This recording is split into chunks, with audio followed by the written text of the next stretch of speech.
मुज़म्मिल साहिब, आप मुझे एक चीज़ बताइएगा कि ये जो वफाकी वज़राओं की तनख्वाहें जो 2 महीने की बड़ी अच्छी अमाउंट बनती है 5 करोड़ से ज़्यादा, ये आपको लगता है कि एक अच्छा प्लान है और ये क्या आपकी हुकूमत के लिए एक्सेप्टेबल है? देखें, पहली बात तो ये कि तनख्वाहें जो है वो इन्होंने लिखा है वॉलंटरी। ये वो जो है उसको मैंडेटरी नहीं किया इन्होंने, और जो वज़रा चाहें तो वो उसको वॉलंटियर कर सकते हैं।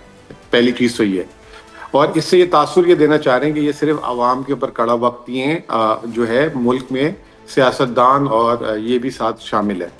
मैं पहले भी इस बात पे आपको बोल चुका हूँ कि मौक़िफ़ ये नहीं होना चाहिए। मौक़िफ़ ये होना चाहिए कि किस तरीके से ये जो बढ़ती पेट्रोल की कीमतें हैं उसका बोझ अवाम से कम पड़े।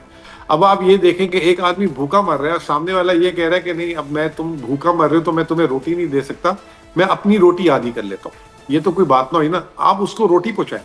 तो ये हमारा जिसमें इनसे डिफरेंस है। और दूसरी बात ये कि अभी पंजाब ने और बलूचिस्तान ने स्कूल्स बंद कर दिए हैं।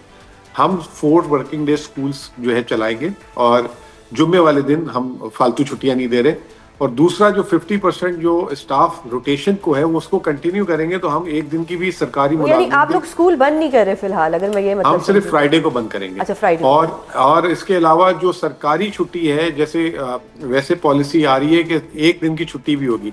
हम ये कह रहे हैं कि जब 50% वर्क फ्रॉम होम हो गया और बाकी मीटिंग्स भी ऑनलाइन है तो पब्लिक को सर्विस मिलनी चाहिए। तो सरकारी दफ्तर 5 दिन पूरे खुलेंगे लेकिन लोग घर से काम करेंगे और 50% उसमें, क्योंकि सर्विस में डिलीवरी में तातुल नहीं आना चाहिए। आखिरी चीज ये, हमारा जो इसमें फोकस ये है, क्योंकि अवाम पे ये महंगाई का बोझ तो डल गया है, उन पे आमदनी का बोझ ना डालें। आमदनी जो उनकी हो रही है उसको हमें प्रोटेक्ट करना है ताकि वो इस काबिल हो कि ये महंगाई के बोझ को हुकूमत तो कुछ नहीं कर सक रही, जो वो तो डाल रही है, वो उसको बर्दाश्त कर सके। तो हमारी पॉलिसीज ऐसी होंगी कि जखीरा अंदोजी ना हो और लोगों के कारोबार भी मुतासर ना हो। सर, तो मुझे एक आप जाते जाते जरा ये भी बता दें कि आप वफाकी हुकूमत को क्या मशवरा देंगे, उसके बाद मैं राना साहब का टेक लूंगी। नहीं, वफाकी हुकूमत में आज यही बातें हुई हैं और उन्होंने इस मोरलेस सारी बातों पे एग्री किया है। हमारा और उनका बस तरीक़ेकार में फ़र्क है।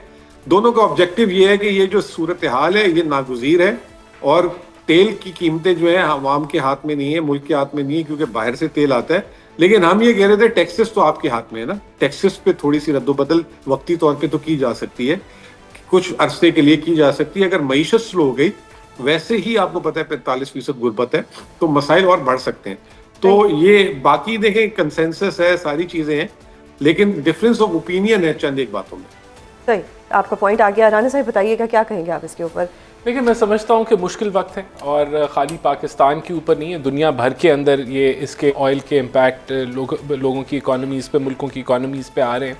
और कोशिश यही है कि इस खित्ते के अंदर अमन आए और ये चीज़ें रिवर्स हों।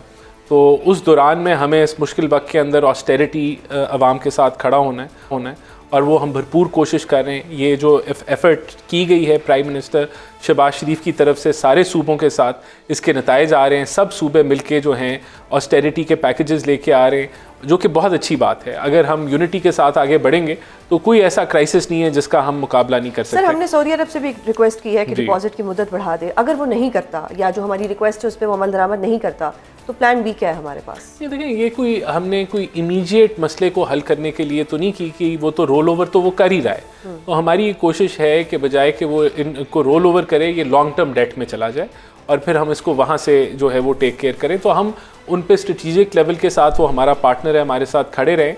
हम उनसे मुख्तलिफ एंगल्स पे निगोशिएट कर रहे हैं, मुख्तलिफ पॉइंट्स है, उसमें ये नुक्ता भी है रोल ओवर वाला भी।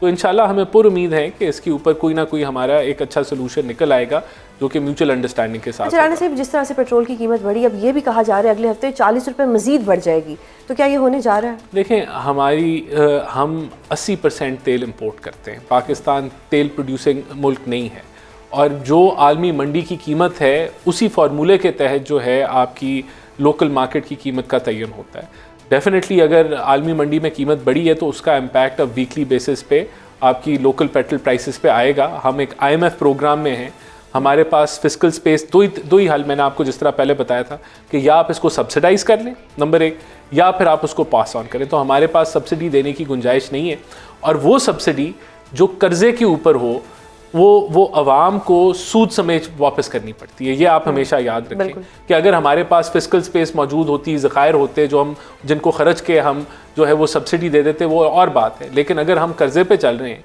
और आपने कर्जा लेके अवाम को सब्सिडी देनी है, तो वो सब्सिडी नहीं है, वो आंखों में आप धूल झोंक रहे हैं अवाम के, क्योंकि वो सूद समेत अवाम नहीं वापस करेंगे। और ये जो वर्क फ्रॉम होम की आपने बात की है, इस पे कब तक अमल दरामद होगा, या अभी सिर्फ इस पे सोच विचार किया नहीं, ये तो सूबे अपना अपना पैकेज अनाउंस कर रहे हैं। मेरे ख्याल से कल तक, परसों तक इन चीज़ों का जो है वो अनाउंसमेंट हो जाएगी। हर सूबा अपना इंडिपेंडेंटली इन चीज़ों के ऊपर काम कर रहा है। सही।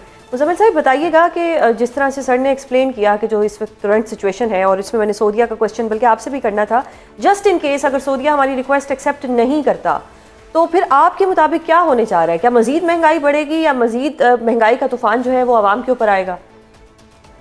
देखिए, ऑनेस्टली स्पीकिंग इस वक्त सऊदी अरब खुद हालत जंग में, और इस वक्त जो है मेरा अपना ख्याल ये कि अगर हुकूमत ने ये रिक्वेस्ट जनरेट की है, जो मैं समझता हूँ नहीं की होगी, राना साहब की आई डोंट नो इन्फॉर्मेशन में शायद मेरे से ज़्यादा हो, लेकिन मेरी भी कुछ मालूमात है इस सिलसिले में।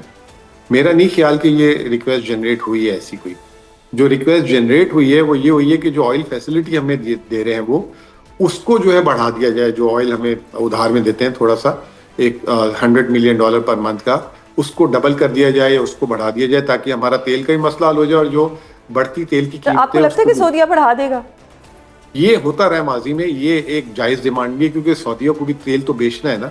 ये लेकिन अगर जो दूसरी वाली आप बात करें, अगर ये हुई है तो ये टाइमिंग अच्छी नहीं थी, टू बी वेरी ऑनेस्ट। लेकिन मेरा अपनी इंफॉर्मेशन है कि ऐसी कोई चीज गवर्नमेंट से जनरेट नहीं हुई। सही सही। राना साहब बताइएगा कि अब क्या होगा, क्योंकि जंग चल रही है, वो जंग खित्ते में भी फैल रही है, उसके इफेक्ट्स पाकिस्तान पे भी आ रहे हैं। ये एक पहला इफेक्ट आ गया था, अब मजीद अगर खुदा न खास्ता कुछ सॉर्ट आउट नहीं होता तो हुकूमत की क्या प्लानिंग है? क्या आवाम पे ही बम गिरता रहेगा? ये देखिए, बात ये है कि आपको अपने वसाइल देखने और फिर आपको अपने अखराजात देखने। अगर आपका जो है इससे बहुत सारे इसके रिप्रकशंस हैं जंग के, और ये खाली हमारे मुल्क के लिए नहीं, सारे मुल्कों के लिए। एक तो डिमांड सप्रेशन है, आपकी एक्सपोर्ट लाइन, आपकी इंपोर्ट लाइन सारी इम्पैक्टेड है। आपकी जो कार्गो है, जो शिपिंग लाइंस हैं, शिप का इंश्योरेंसेस बढ़ गई हैं, वहाँ वो वॉर का सेस लेना शुरू कर दिया है उन्होंने। आपकी जो बहुत जगहों पे तो सप्लाई जा ही नहीं रही। तो ये मुख्तलिफ इसके इम्पैक्ट हैं। आपका ईरान का जो ट्रेड रूट है वो तकरीबन बंद हुआ है। तो इसके इस जंग के बहुत सारे मनफी असरात हैं, जो सारी सिर्फ इस मुल्क के अंदर नहीं, पूरे खित्ते के अंदर, बल्कि दुनिया के उसके इम्पैक्ट्स हैं। तो हुकूमत ने एक वॉर कमेटी बनाई हुई है, जिसके अंदर जितनी भी आपकी मिनिस्ट्रीज़ हैं, चाहे वो फूड सिक्योरिटी की मिनिस्ट्री है, आपकी फाइनेंस है, कॉमर्स है, आपकी इंडस्ट्री है, वो हर एंगल से, हर पहलू को वो देख रही है। और उसके उनके अगर कोई ऐसा हिट हमें पड़ रहा है तो हम अल्टरनेटिव चीज़ों की तरफ जा रहे हैं कि कैसे हम करें। जिस तरह आपने देखा कि तेल की सप्लाई जो कि स्ट्रेट ऑफ हुर्मुज़ से हमारी हमेशा आती रही है, उसका हमने अल्टरनेटिव रूट निकाल लिया।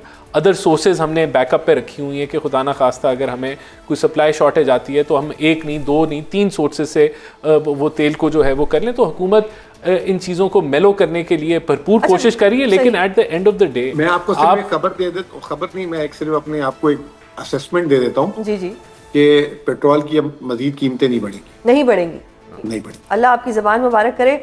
राना साहिब आपसे भी जानना चाहूँगी कि इत्तेफाक करते हैं पहले तो उनकी बात से, फिर अगला सवाल। देखिए, मेरे नज़दीक तो पेट्रोल की कीमतें आपकी they are dependent on the crude international prices, और जो एवरेज प्लाट्स होता है उसके मुताबिक आप उसको इंक्रीज़ करते हैं, और हमारे पास कोई सब्सिडी देने की गुंजाइश नहीं है।